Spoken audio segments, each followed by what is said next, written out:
What's good with it? It's your boy, Simon Phoenix. This is Shots Fired Sunday Night Rant.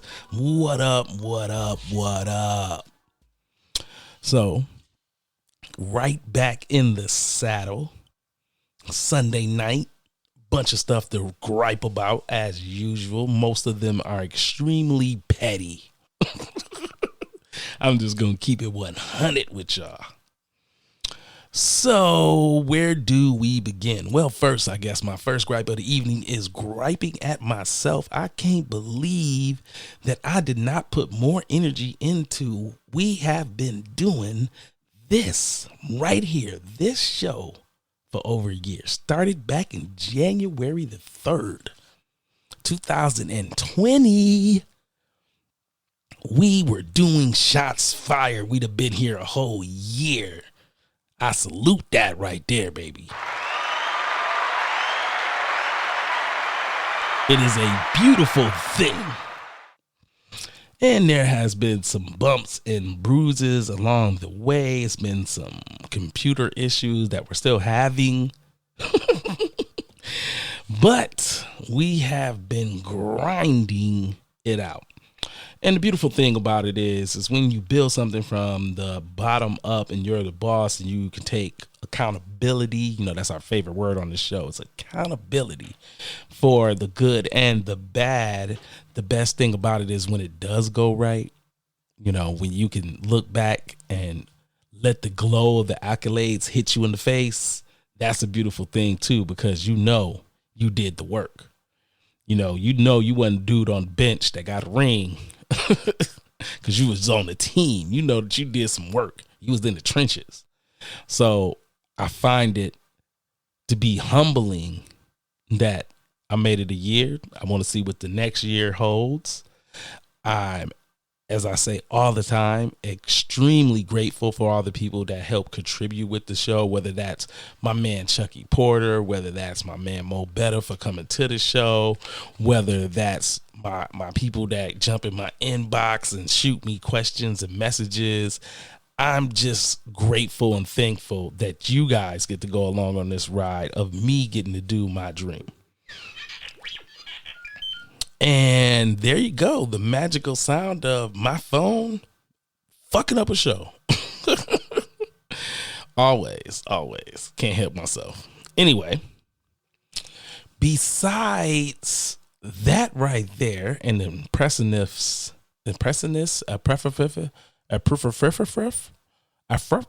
mind, let it go. As far as being happy and just really just enjoying the show of doing the show, because the show of doing the show is the background stuff is hilarious. It's the fact of trying to get a hold of people to do shows, accidents that happen that make for great shows, equipment failures and redos when we're pretty much done, learning curve with the technology that we keep buying to make the show better. All of that stuff going on behind the scenes has just been, Ric Flair fun. Oh man, a lot of times I have my mind in a figure four leg lock. You understand? I'd be all discombobulated. But I do my best to make it look and sound good. And, you know, that's pretty much the whole thing. That's the job, right? That's how you're supposed to get across. So I'm upset at myself, basically, for not tooting my own horn. I guess that makes me humble. Probably not. More forgetful than anything. But I'm still upset that I didn't put more light on we've been doing this for a year. All I can say is I'm just thankful. So, into the first real thing on the docket for today is your boy sick. So, I work in an environment where I work for a medical facility and I do security, which puts me in contact with people that are sick. And because we have a pandemic going on, I done caught the COVID. So your boy is got the heebie-jeebies, the creepy crawlies, whatever you want to say it. I was shook because of the COVID. I was, ooh, I'm scared, right? I got it. But lucky for me, I'm asymptomatic. So basically what that means is I got it, but I didn't get the symptoms. It didn't do anything to me. It's not doing anything to me. I'm just harboring it. I'm waiting for the end of my infectious point. So that's basically, I got another like 3 days left.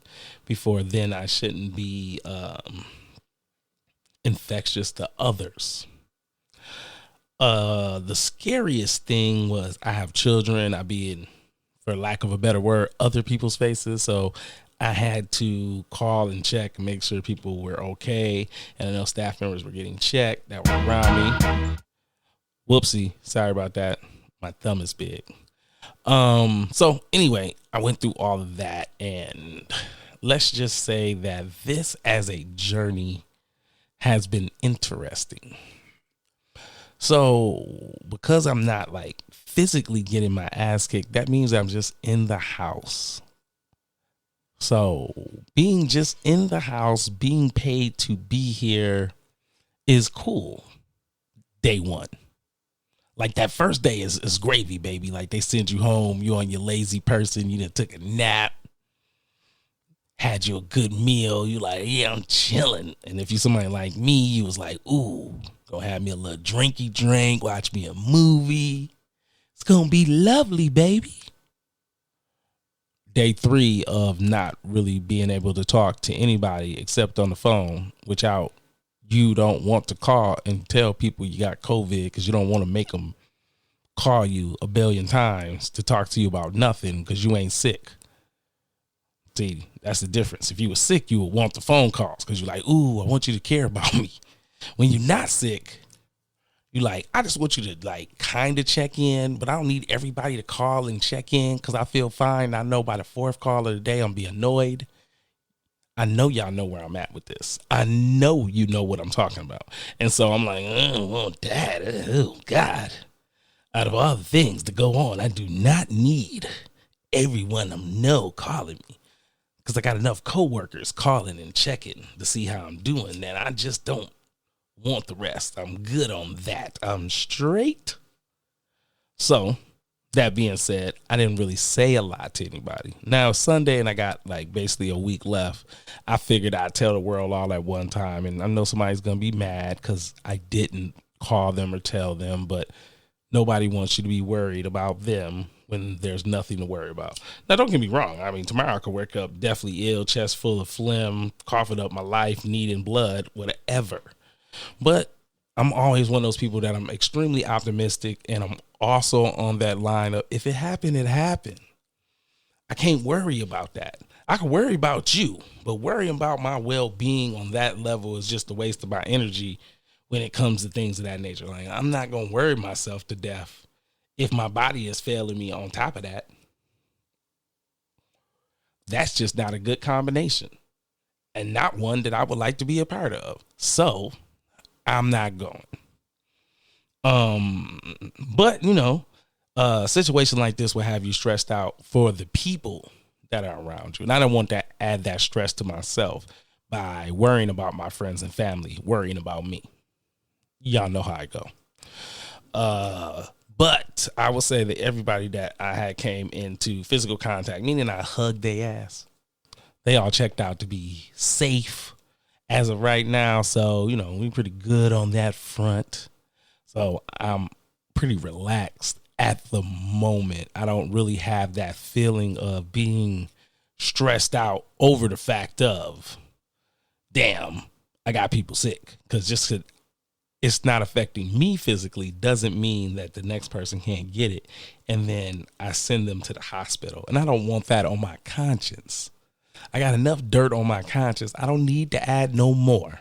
Your death can't be it. So I'm being a good person and sitting my ass in the house. And now I feel like that in the house board, in the house bored song. Like that's where I'm at. I am in the house and bored. God, I need something to freaking do. Shit. But, you know, I got this to do and I got a business to try to put some work and effort into. So I have those things and they have entertained me. And I'm like most modern men. I have a video game system. So, I've been playing the game, but, it's only so much game time, only so much naps before you like, oh my God, I'm bored because I'm trapped in a room and I can't go anywhere or see anyone. I can call them, but I can't see them. Thank God for video chat because I can't see the baby and then I'd be wanting to look at him. So I have to call him and talk to him on the phone so I can look at him and harass him. But, when they're little, that's the only time that snuggling them is fun. Like when they get older, it's only fun because it makes them feel creepy. And I'm one of them dads that I like to, work the kids' nerves. That's fun for me. But when they're little, it's fun to snuggle them. It's fun to kiss on their cheeks when they fat. That kind of activity, I get off on that as a dad with him because he's my last one and I really can't do that. So it sucks. This shit sucks. Oh my God. Like I can rant on and on how much this shit fucking sucks. But I automatically know that I sound like, in the words of every gangster in the streets, I sound real bitch complaining about having nothing wrong with me. So that's why I started this show off talking about everything we're complaining about today is going to be petty. For y'all that don't know, Petty Pendergrass is my uncle.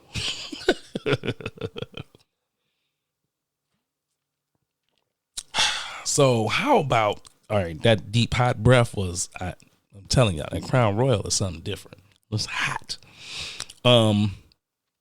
Let's slide off for a quick second. Let's do some commercials. Come back, talk about some other things that are petty, but worth ranting about. All right, or at least for me. Maybe not for you, but at least for me because I like talk shit. So, what your boy used to say, I'll be back in 2 and 2, something like that. I'll be back in a minute, in a moment. I don't know, but anyway, I'll be right back. Maybe, possibly. Hey, is your car out here looking like a POS? Mostly because it's dirty. Backseat is filled with McDonald's, Burger King, all types of fast food trash. Well, worry no longer because you can be a happy customer of Marky's Detailing. That's right, Marky's Detailing is here to help you out. Known for their excellent cleaning skills, Marky Detailing will get your car clean from the top to bottom, specializing in getting in that undercarriage. That's right, Marky Detailing. All you need to know is we go where you are. Marky's Detailing is known to come to your location and get your car spotless clean with the latest in technology and ways of cleaning your car and getting in all the nooks and crannies. That's right, Marky Detailing. Hey, you can find us on Facebook or you can call us direct at 616-502-6131. That again is 616-502-6131. Marky Detailing. Also look for us on Facebook.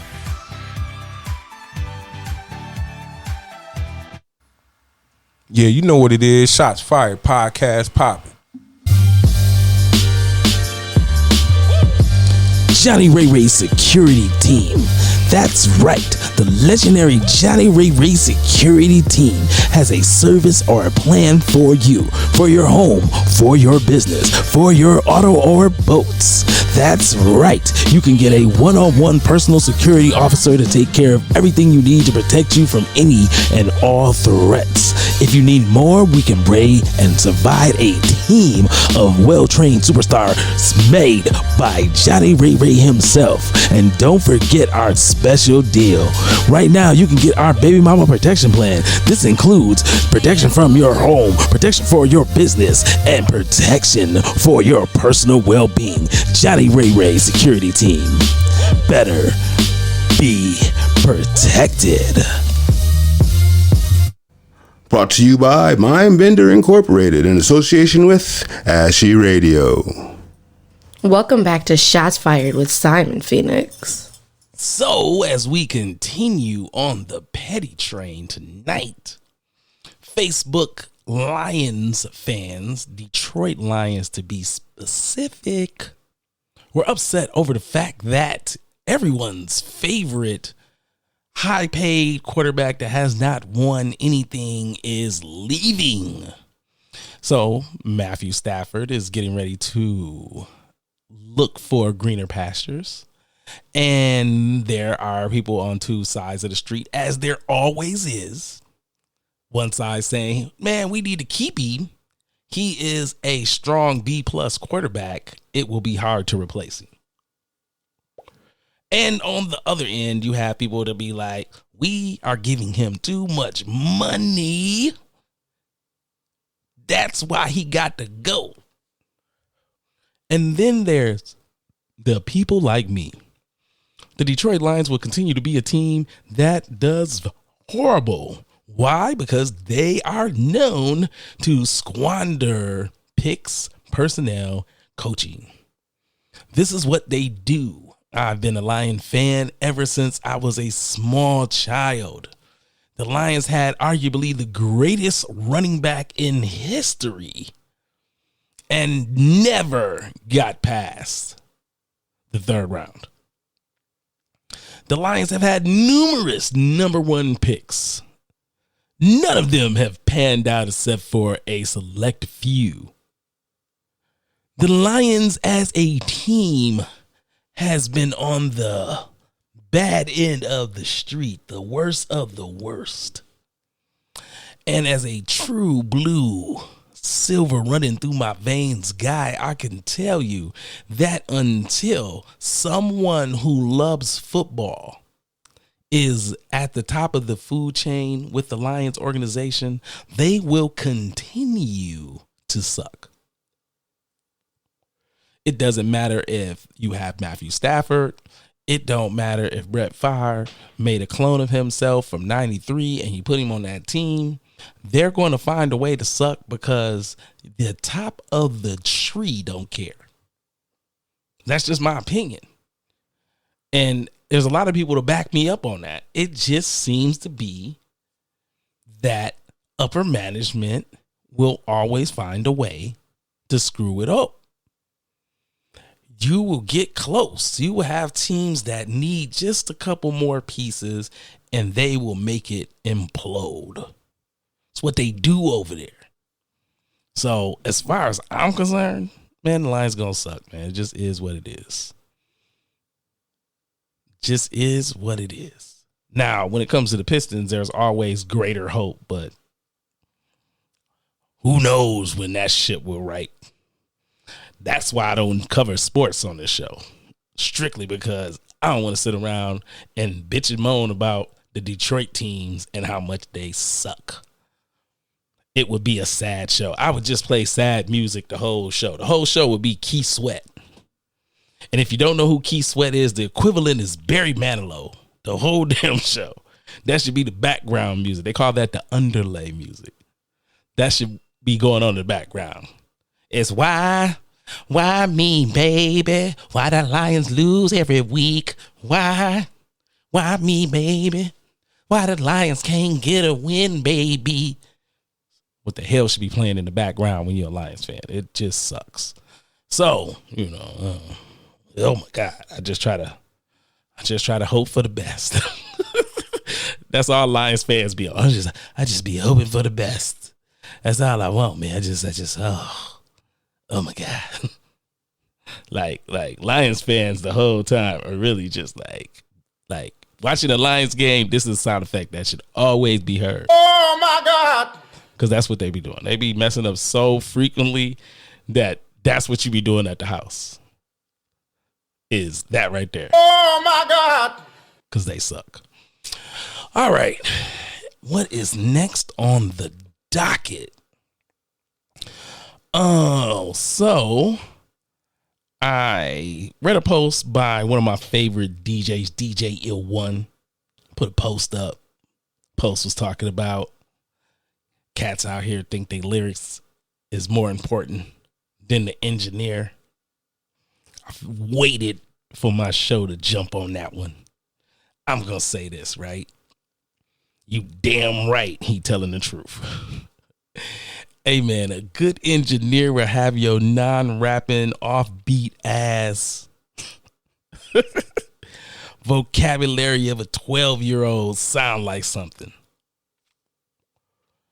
And if you don't believe me, just go to whoever you dislike as a rapper and listen to it without judging the lyrics. Just listen to the music and the leveling and all the other elements outside of them rapping. I guarantee you're going to be like, man, whoever engineered this, though, they was doing their thing.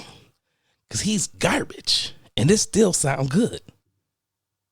So, yes, please, by all means, show some damn respect to the engineers. So let me do what, you supposed to do.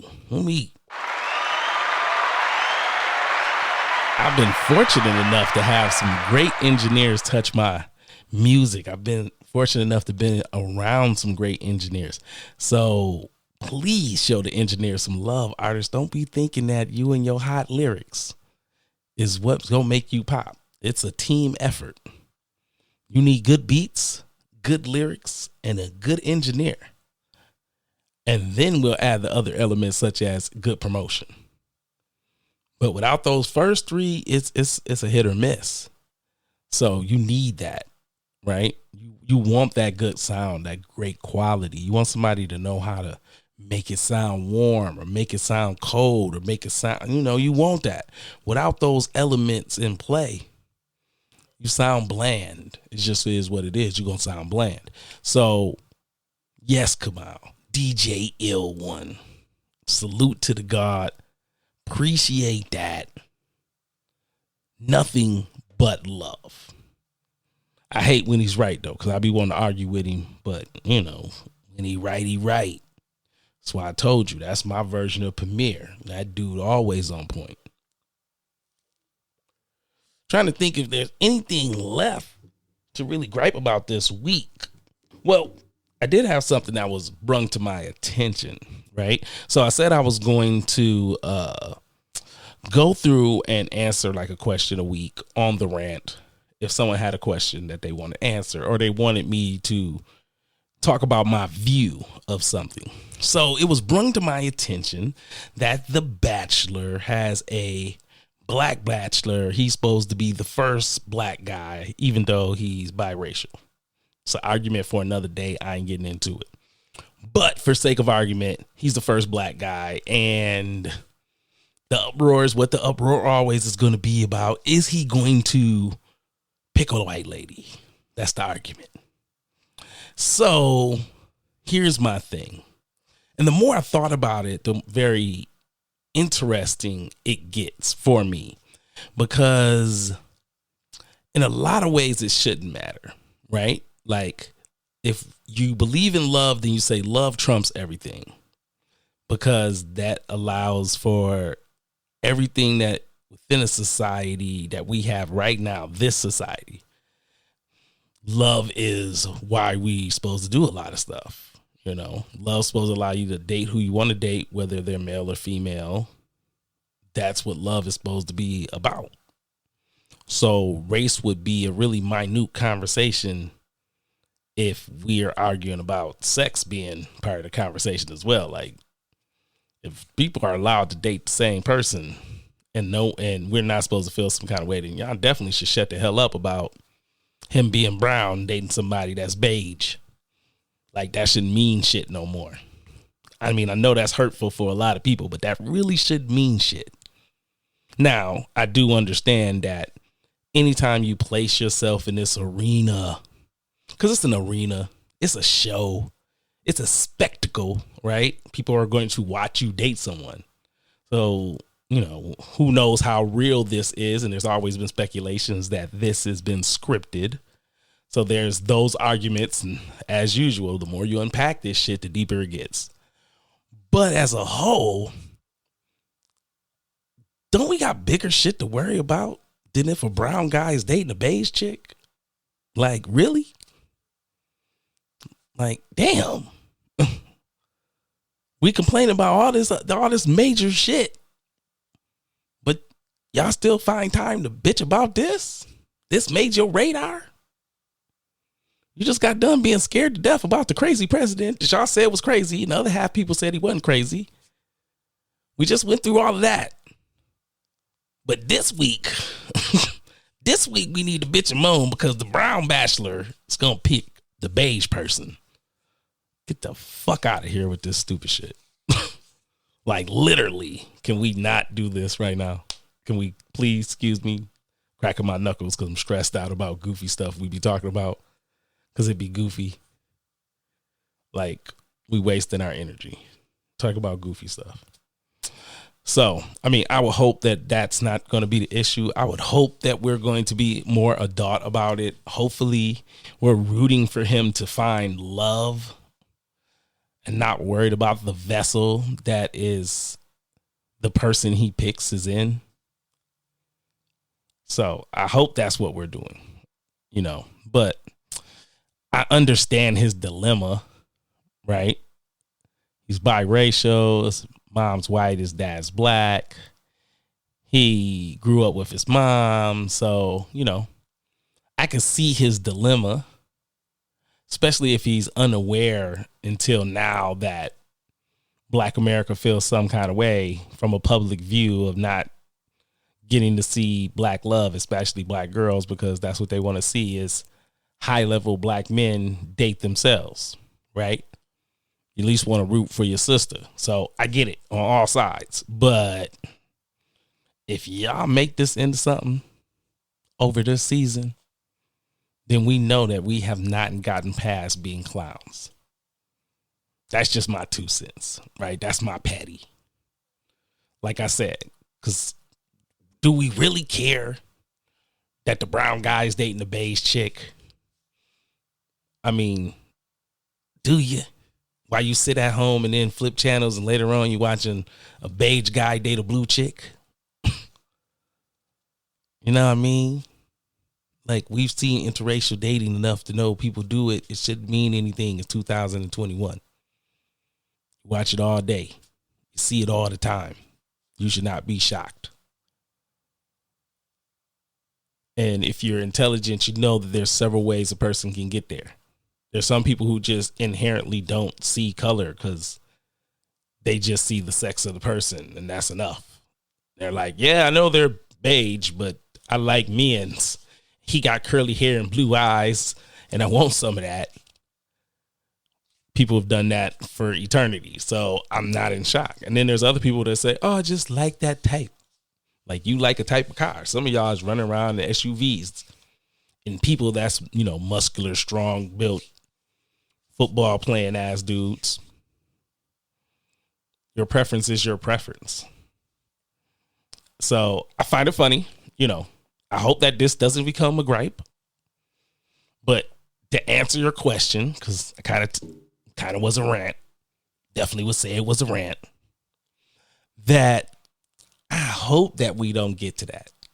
I hope that we will be better people and that we have bigger shit to conversate about than what was going on The Bachelor. I'm just saying. So that turned out to be damn near perfect on the time. So what I'm gonna do is I'm gonna get my big head ass up out of here. I need to get some vitamin C in me.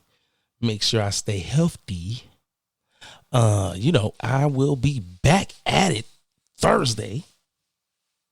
That's right, Thursdays. That's our time. That's our day. I know some of y'all are some Friday listeners and some Saturday listeners, but the show is posted on Thursdays as long as we don't have any technical difficulties. So, I have been your host, Simon Phoenix. This has been Shots Fired Sunday Night Rant. Holla at your boy. I holla.